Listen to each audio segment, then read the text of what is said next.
जय श्री कृष्ण प्रिय श्रोताओं, हर हर महादेव। आप सभी का आपके अपने चैनल शिव साधना स्पार्क्स में बहुत बहुत स्वागत है। प्रिय श्रोताओं, आज इस वीडियो में हम श्रावण मास में पड़ने वाली हरियाली अमावस की व्रत कथा का रसपान करेंगे। प्रिय श्रोताओं, सावन मास की अमावस तिथि का विशेष महत्व है और इस दिन भगवान शिव और माता पार्वती के साथ पीपल की पूजा करने का भी विधान है।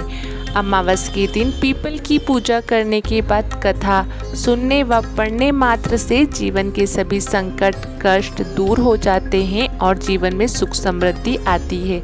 आइए अब हम व्रत कथा प्रारंभ करते हैं। बोलिए भगवान भोलेनाथ की जय।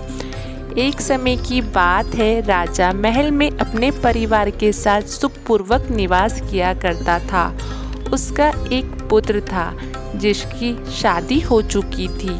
राजा की पुत्रवधू ने एक दिन रसोई में मिठाई रखी हुई देखी तो वह सारी मिठाई खा गई। जब उससे पूछा गया कि सारी मिठाई कहाँ गई तो उसने कहा, सारी मिठाई तो चूहे खा गए। पुत्रवधू की यह बात चूहों ने सुन ली और वे इस गलत आरोप को सुनकर अत्यंत ही क्रोधित हो उठे। उसके बाद उन्होंने राजा की बहू को सबक सिखाने का निश्चय कर लिया। कुछ दिन के बाद महल में कुछ मेहमान आए। चूहों ने सोचा कि यह अच्छा मौका है राजा की पुत्रवधू को सबक सिखाने का।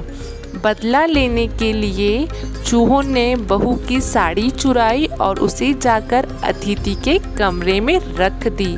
जब सुबह सेवकों और अन्य लोगों ने उस साड़ी को वहां पर देखा तो लोग राजा की बहू के चरित्र के बारे में बात करने लगे। यह बात जंगल में आग की तरह पूरे गांव में फैल गई। जब यह बात राजा के कानों तक पहुंची तो उसने अपनी पुत्रवधू के चरित्र पर शक करते हुए उसे महल से निकाल दिया।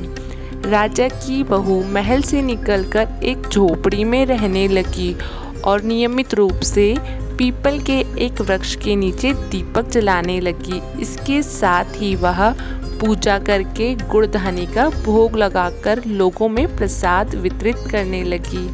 इस प्रकार कुछ दिन बीत जाने के बाद एक दिन राजा उस पीपल के पेड़ के पास से गुजरा जहां उसकी बहू हमेशा दीप जलाया करती थी। इस दौरान उनका ध्यान उस पेड़ के आसपास जगमगाती रोशनी पर गया। राजा इसे देखकर चकित रह गया। महल में वापस आने के बाद उन्होंने अपने सैनिकों से उस रोशनी के रहस्य का पता लगाने के लिए कहा। सैनिक राजा की बात मानकर उस पेड़ के पास चले गए। वहां पर उन्होंने देखा कि दीपक आपस में बात कर रहे थे। सभी दीपक अपनी अपनी कहानी बता रहे थे। तभी एक दीपक बोला, मैं राजा के महल से हूँ। महल से निकल जाने के बाद राजा की पुत्रवधू रोज मेरी पूजा करती है और मुझे प्रज्वलित करती है। सभी अन्य दीपकों ने उससे पूछा कि राजा की बहू को महल से क्यों निकाल दिया गया तो उसने बताया, एक दिन उसने मिठाई कहकर चूहों का झूठा नाम लगा दिया था। इस पर चूहे उससे नाराज हो गए और राजा की बहू से बदले लेने की सोच ली। बदला लेने के लिए उसकी साड़ी अतिथि के कमरे में रखकर आए। यह सब देखकर राजा ने उसे महल से निकाल दिया।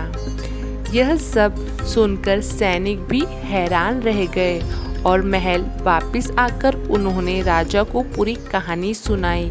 यह सुनकर राजा को अपनी गलती का एहसास हुआ और उसने अपनी पुत्रवधू को महल में वापस बुला लिया और इस प्रकार पीपल के पेड़ की नियमित पूजा करने का फल राजा की बहू को मिला और वह अपना जीवन आराम से व्यतीत करने लगी।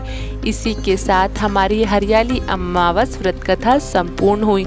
बोलिए भगवान भोलेनाथ की जय, माता पार्वती की जय।